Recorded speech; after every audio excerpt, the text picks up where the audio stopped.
there's common characteristics with Santa Claus and somebody else, a god. You know what god that was? Which one? Thor. Okay, I didn't know that. Yeah.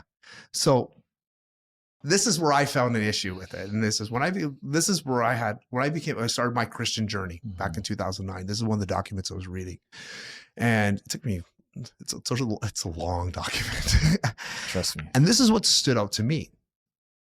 So the god Thor is actually the god that they're praising here when it comes to Santa Claus. And just to say the difference, we said like, so Saint Nick was supposed to be tall, skinny, like bald, has nothing to do with him. Listen to the difference. The characteristics Santa Claus and Thor. Let me see what the characteristics are. They're both elderly men. They're jovial, friendly, and heavily built. They both have white long beards. His element was a fire and color red. Yep. So that's Thor. He drove a chariot drawn by white goats named Cracker and Nasher. And it'll come down the chimney as well. Yeah. He was the Yule god. Yule means Christmas time. He lived in Northland, the North Pole. He was considered to be cheerful and friendly god. He was benevolent to humans. The fireplace was essentially sacred to him. And he came down through a chimney into his element, the fire. Who did I just describe? Santa Claus. Right? Yeah. And it's crazy how we don't even realize that what we're doing each and every single day, we're actually praising the devil. Essentially, we're doing devil worship. So what if somebody says to you, oh, and we're not praising the devil, we're praising Thor. Well, who's Thor? Thor is a mythical god of fire and lightning. Exactly. And how did the devil come down to earth? He was a fallen angel. In a bolt of lightning.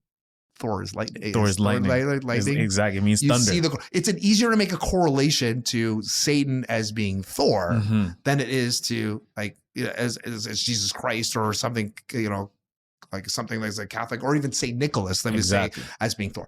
Now, I don't know about you, but in my Bible, what is the first commandment? Oh, am I putting you on the spot? You're putting you on the spot, man.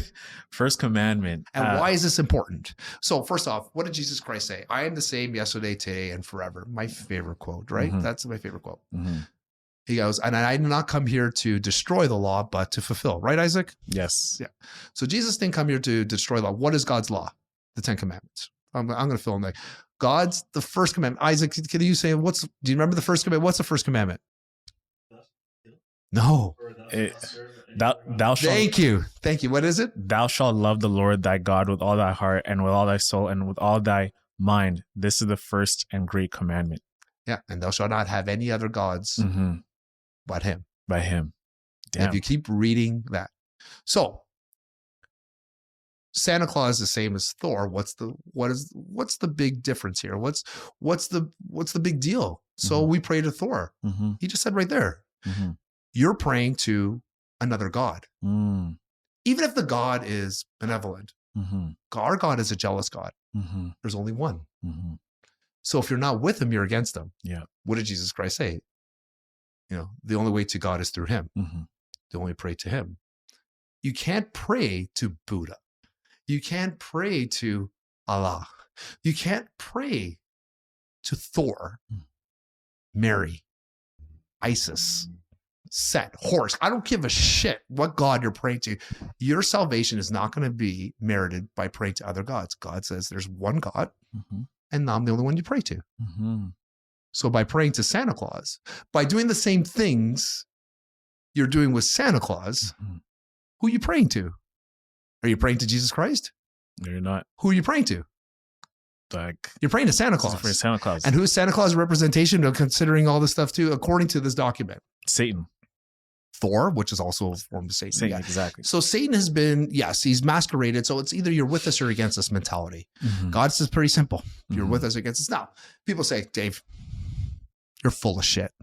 Santa's just this fat man who had this mythical creature. There's so many other attributes. If you read this document, even how he flies through the night in December 25th, like we said before, Jesus Christ has nothing to do with December. It comes back to the sun god, how he's dead and resurrects and stuff too, and how it's his birth.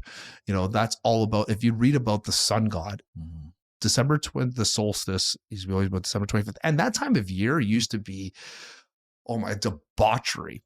They used to have human sacrifices. The Yule log was human sacrifices, right? They used to throw people in there too. They'd have sex orgies all the time for them. It was Saturnalia was what the festival used to be called. Wow. Was a debauchery of drunkenness and sex acts and, of human sacrifices. If you want to look at Saturnalia, the true Saturnalia, to the point where the Catholic faith, or was it Christian faith? I think it was the Catholic faith, had to stop all parties and stuff because it became such a debauchery. And now we're celebrating it. Yeah, I was even looking at that too. Like even like when the sacrifices that were made by parents, right? So even like ancient Moab, they'll celebrate a child sacrifice during the winter solstice, which was December. Child sacrifice, right? So essentially, like all the parents will compile a wish list on what they would like to see next year, and they'll bring the kid to Molech or Chemesh. I don't know if you saw this part, and Chemesh will start large fires of the idol of their deity. So parents would legit would lay the lap on the lay of Molech, who wore the cap of Mithra, and the kids will be screaming and parents will profess their desires for the year. So essentially you're giving your kid to this person. You're sacrificing your kid for what you'd like to see next year. And what would you like to see next year? What's like your wish list? Essentially, what do we do when we go to a mall? We have this Santa Claus who's sitting on a throne, essentially, and then you're sitting on his lap, you're whispering in his ear. And what do we do like when we pray? It's more of like a whisper, right? And you're praying to God, right? It's an internal ask. And do you ever notice too, like whenever kids, and I was mentioning this before, is that they're very formidable and they have childlike faith. So whenever they think, they're not really bombarded with the mind that is like infiltrated when we get older with a lot of this is why Jesus said when you come to God, you want to come as a child. Exactly, right? Yes. Like it's to be imitators of God as dear children. So kids, whenever they actually sit down with Santa, if you look at every photograph that exists, they're always screaming. They're always yelling. They're scared shitless, right? And you think about this is a jolly old, like optically, he looks very comforting. This old white man in a white beard and everything, red, gifts, Christmas, and parents are very positive. But what I find interesting is like what goes on in a child's mind to start screaming. I didn't even notice until I looked at every photograph of a kid. And as they get older, they get comfortable with this person. So I think that's why with children's sacrifices, because you're getting the purest form of a human mind, and you can actually really impress it with anything. But I think internally, these kids, they know intrinsically that this is evil. And that's why they're screaming, like, get me away from this person. Yeah. And this is even we were saying before, even what he talks about, like is ho, ho, ho, right? Intrinsically says it scares the shit out of them. And so where does this ho, ho, ho come from too? Like, I think too, there's something behind that,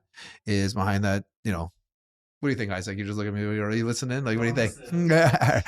So this whole thing, where did that come from? Like, I think kids know that there's a lie. I think they know is because they're innocent, they see that too. And you see the Santa saying ho, ho, ho, it kind of scares the shit out of them. So where did it come from?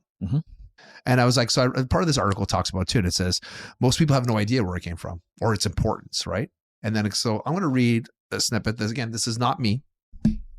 In the drama Before Shakespeare, a sketch, author Frank Ireson describes a popular miracle play. Noah's description of the devil as a shaggy, hairy, etc., as Satan.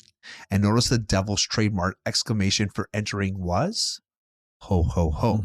So the devil says that ho, ho. This is one part.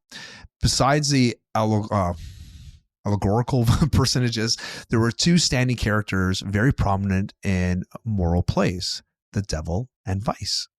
The devil was, no doubt, introduced from miracle plays, where he had figured so amusingly he was made as hideous as possible by mask and dress, the latter being generally of a shaggy and hairy character. And he was dully provided with his tail. his ordinary exclamation on entering was, ho, ho, ho.